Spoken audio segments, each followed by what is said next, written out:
Number 8. Achilles. Start with the obvious one. He was dipped in the river Styx as a baby by his mother Thetis, made invincible everywhere except the one heel she held him by.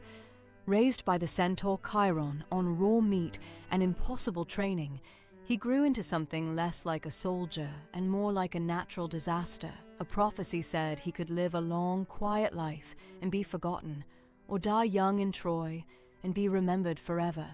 His mother hid him disguised as a girl on the island of Skyros, trying to cheat that prophecy. Odysseus found him anyway, tricked him with a pile of weapons hidden among jewelry, and watched him grab the sword without thinking. That was the moment his fate was sealed. For 9 years of the Trojan War, he was less a participant and more a weather event. Entire companies of Trojan soldiers broke formation and ran the moment they saw his armor on the horizon. Hector's own men avoided him whenever they could. But Achilles had 2 weaknesses, and only one of them was physical. The other was his pride. When King Agamemnon publicly humiliated him, seizing the woman Briseis just to prove he could, Achilles didn't just get angry. He walked off the battlefield entirely. He let his own allies die in droves, rather than swallow the insult. Weeks passed, Greek ships burned, and still Achilles sat in his tent, while his closest friend Patroclus begged him to at least send someone. Eventually, Patroclus asked for one thing: "Let me wear your armor. Let the Trojans think Achilles has returned, and it might be enough to save the army." Achilles agreed, on one condition: drive them back, then stop. Don't chase glory that isn't yours. Patroclus didn't stop. Wearing Achilles' armor, mistaken for Achilles himself, he pushed all the way to the walls of Troy. And there, Hector killed him. When the news reached Achilles, something in him didn't just break, it inverted. Grief curdled into something closer to a monster. He didn't just want Hector dead. He wanted the entire concept of victory to mean nothing. He returned to the war and slaughtered so many Trojans that the river god Scamander rose up in fury, choked with corpses, and tried to drown him for polluting his waters. Then came the duel everyone remembers. Hector, alone outside the walls, facing the one man in the world who could actually kill him. Achilles didn't offer him a warrior's death. He speared him, and then he did something no enemy commander was supposed to do. He pierced Hector's ankles, tied the body to his chariot by the heels, and dragged it through the dirt in full view of the Trojan walls, in full view of Hector's own father, for 12 straight days. Even the gods, who had watched heroes commit every atrocity imaginable, thought that crossed a line. King Priam, alone and unarmed, snuck into the Greek camp at night to beg for his son's body back. Achilles, for one brief moment, remembered he was still human and gave it to him. It didn't save him. Paris, a prince who had never won a real duel in his life, who the Trojans openly mocked as a coward, fired a single arrow from a safe distance. The myths say Apollo himself guided its path. It found the one spot on Achilles' entire body that the river Styx had never touched. Not through his chest, not through his heart, in most versions of the story. Through the heel his own mother had used to hold him under the water. The strongest warrior in the history of Greek myth, the man Troy's entire army ran from for 9 straight years, was undone by a coward's arrow aimed at the one place he had never once thought to protect, because he never imagined anyone could reach it. Number 7. Hector. If Achilles was Greece's monster, Hector was Troy's conscience, the one prince who fought not for glory, but because his city needed him to. He wasn't the strongest warrior at Troy, but he was the one holding the entire defense together, year after year, while his brother Paris hid behind the walls with the woman who started the war. Hector had a wife, Andromache, and a baby son, Astyanax, and in one of the most quoted scenes in the whole epic, his own son screamed in fear at the sight of his father's war helmet. So Hector took it off, laughed, kissed him, and prayed the boy would grow up to be a better man than himself, if not a stronger one. That's who Hector was. A soldier who never wanted to be a legend, just a father who wanted his city to survive. For most of the war, that was enough. He pushed the Greeks back to their own ships, came closer to actually winning the Trojan War than almost any Trojan commander ever would. But then, he killed Patroclus, believing he was killing Achilles himself, and everything changed. When the real Achilles returned to the battlefield, transformed by grief into something merciless, the Trojan army broke and ran inside the city walls. Hector, alone outside the gates, was the only one who didn't run. His father Priam begged him from the wall to come inside. His mother Hecuba bared her chest and begged him to remember he was her son. Hector heard both of them and stood his ground anyway, because retreating now, after everything, felt like a worse death than the one waiting for him. When Achilles actually appeared, Hector's resolve cracked for just a moment. He ran 3 full laps around the walls of Troy, the greatest defender of the city, fleeing the one man faster and stronger than him, until the goddess Athena tricked him by disguising herself as his brother and convincing him to finally stand and fight. Hector didn't stand a chance, and some versions of the myth suggest he knew it from the moment he turned around. He died the way he'd lived, refusing to run any further. But what happened to his body afterward is the part most retellings skip. Achilles pierced his ankles, tied him to a chariot, and dragged him through the dirt in front of the entire city, in front of his own father and mother watching from the wall for 12 days straight, refusing every plea to stop. It took Priam himself sneaking alone into enemy territory at night, kneeling before the man who killed his son, to finally get the body back. Troy gave Hector the largest funeral described anywhere in Greek myth. 9 days of mourning, a funeral pyre burning through an entire night, his bones gathered in gold and buried beneath the city he died defending. Not long after, Troy itself fell. Number 6, Ajax.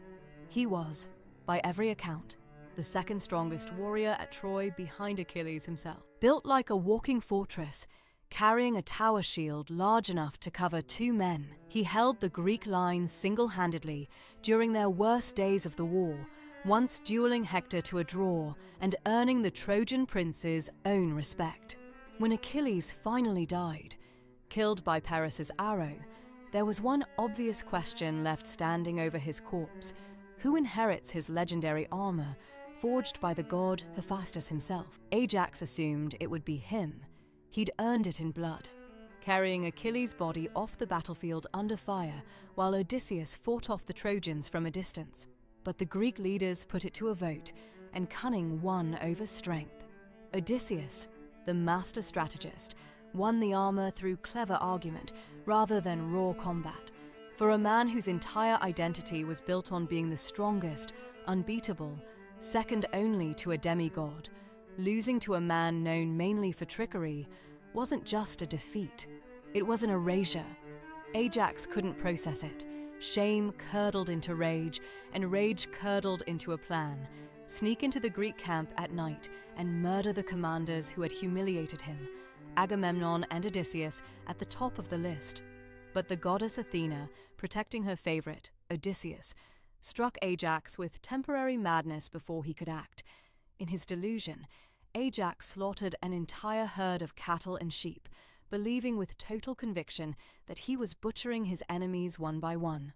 When dawn broke and the madness lifted, Ajax woke up standing in a field of dead livestock, covered in blood that wasn't the blood he thought it was. He understood immediately what had happened, and worse, he understood what everyone else would think when they found out. A warrior who had never once run from a real fight couldn't survive the shame of a fight that had never actually happened. He walked away from the camp alone, planted his own sword upright in the ground, a sword that, in a strange twist, had been a gift from Hector himself after their earlier duel, and fell on it.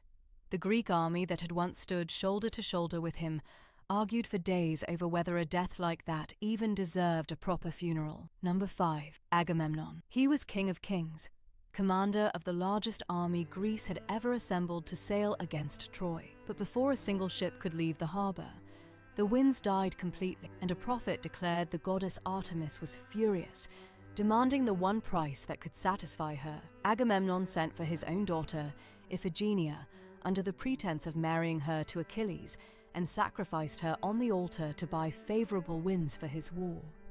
His wife, Clytemnestra, was told her daughter was going to a wedding. She learned the truth only after it was already done. For 10 long years, while Agamemnon fought at Troy, that truth sat in his wife's chest like a blade waiting for a reason. When the war finally ended and Agamemnon sailed home victorious, he didn't come back alone. He brought the Trojan princess and prophet Cassandra as a war prize, cursed by Apollo to see the future clearly and never be believed.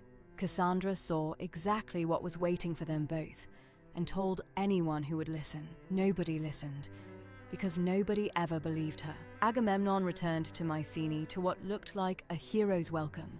His wife greeted him warmly, walked him across a path of expensive purple cloth reserved for gods, and led him to a bath to wash off 10 years of war. It was a trap the entire time.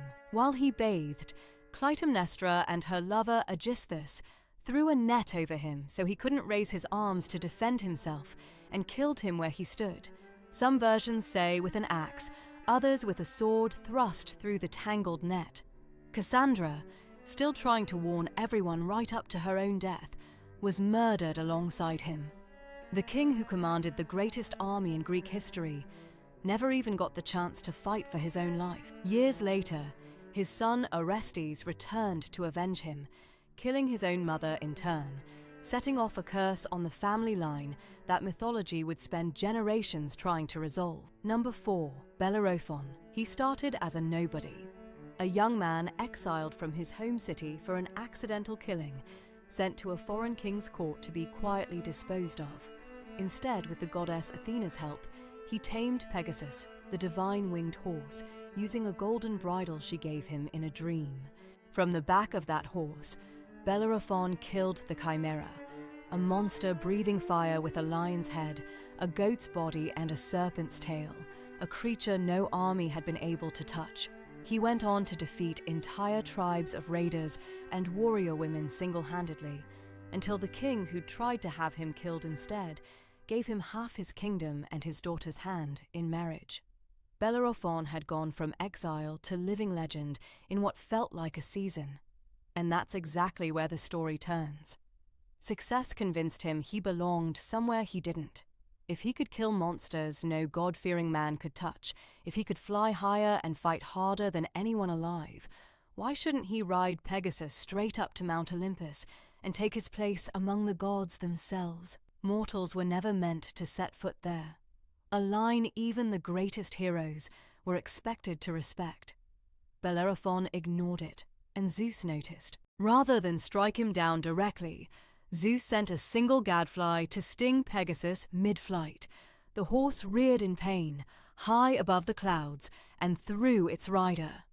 Bellerophon fell back to earth, not killed outright, which might almost have been a mercy, but crippled, blinded in some versions of the myth, and left to wander the earth alone for the rest of his life, shunned by gods for his arrogance, and by men who no longer recognized the broken figure limping past them as the hero who once killed the Chimera. Pegasus, freed of his rider, flew on to Olympus without him, and became Zeus's own thunderbolt carrier. Bellerophon lived out his remaining years completely alone, and his name eventually became shorthand in later literature for exactly one thing: the specific kind of pride that convinces a person their success has made them untouchable. Number 3, Meleager. His fate was decided before he could even talk. Days after he was born, the 3 fates appeared to his mother, Althea, and told her something no parent should ever have to hear. Her son would live exactly as long as a specific log burning in the fireplace remained unburned. The moment it turned fully to ash, so would he. Althea, in a panic, snatched the log straight out of the flames, doused it, and hid it away, buying her son an entire lifetime on borrowed time. Meleager grew into one of the great heroes of his generation, and he's best remembered for organizing the hunt for the Caledonian boar, a monstrous beast sent by the goddess Artemis to ravage his father's kingdom as punishment for a forgotten sacrifice. Meleager gathered nearly every legendary hero in Greece for that hunt, but it was the huntress Atalanta who drew first blood on the boar, and Meleager, smitten with her, insisted she receive the hide as her trophy. His own uncles disagreed. They believed the honor and the valuable pelt belonged to family, not to a woman who'd simply gotten lucky with an arrow. The argument escalated fast, the way arguments between proud men with weapons usually do, and Meleager killed both of his uncles in the fight that followed. When the news reached his mother Althea, it broke something in her that could never be repaired. These weren't strangers he had killed. They were her own brothers. Grief and fury collided inside her until only one option felt possible. She walked to where she had hidden the log all those years ago, the log that held her son's entire life inside it, and threw it back into the fire. As it burned down to ash, Meleager, wherever he was standing at that exact moment, felt his body begin to burn from the inside out with no visible fire touching him at all, collapsing in agony that no one around him could explain or stop. By the time the log was gone, so was he. Althea, unable to live with what she had done to her own son, took her own life soon after. Number 2. Odysseus. He was the mind behind the Trojan horse, the strategist whose cleverness finally ended a war that 10 years of brute strength couldn't finish. He should have been the hero who got the easy ending. Instead, on the journey home, he made one mistake that cost him 2 more decades of his life. After blinding the Cyclops Polyphemus to escape his cave, Odysseus couldn't resist one final act of pride. Sailing away safely, he shouted back his own real name, making sure the monster knew exactly who had beaten him. Polyphemus turned out to be the son of the sea god Poseidon, and he begged his father for one thing: make sure Odysseus never makes it home. And if he does, let him arrive, broken, alone, and late. Poseidon obliged completely. What followed was 10 more years of disasters engineered by an angry god. The deadly song of the sirens, the impossible strait between the monster Scylla and the whirlpool Charybdis, an entire crew lost to hunger and bad decisions, and a long detour on the island of the witch goddess Circe, where Odysseus fathered a son named Telegonus he would never meet. When Odysseus finally reached Ithaca after 20 years total away from home, he found his own palace overrun with suitors trying to marry his wife Penelope and steal his kingdom. He killed every last one of them in a single brutal night and reclaimed his throne. It should have ended there, a victorious homecoming after impossible odds. But fate wasn't finished. Years later, his son Telegonus, raised on Circe's island and never having met his father, set out to find him, arriving on the shores of Ithaca not as a homecoming, but as a raid gone wrong, neither of them recognizing the other. In the chaos of the fight that followed, Telegonus struck his own father down with a spear tipped, in some versions of the story, with a stingray's barb, the exact weapon a prophecy had once warned Odysseus about years earlier, a warning he never connected to a son he never knew he needed to fear. The man who spent 20 years outsmarting monsters, gods and armies died on his own shore, at the hands of the one person on Earth who had no idea who he was killing. Number 1. Hercules. He was Zeus's son, and that alone made him a target before he ever did anything wrong. Hera, Zeus's wife, hated him simply for existing, and spent his entire life trying to destroy him, starting when he was still an infant, and she sent 2 serpents into his crib, which he strangled with his bare hands before he could even walk properly. As an adult, Hera drove him into a fit of madness so severe he killed his own wife and children without realizing what he was doing. A horror so total that when he came back to himself and understood what had happened, he begged for a punishment. The oracle at Delphi gave him 12 impossible labors, serving a lesser king for years. As penance, he killed the Nemean lion with his bare hands after his weapons failed against its impenetrable hide.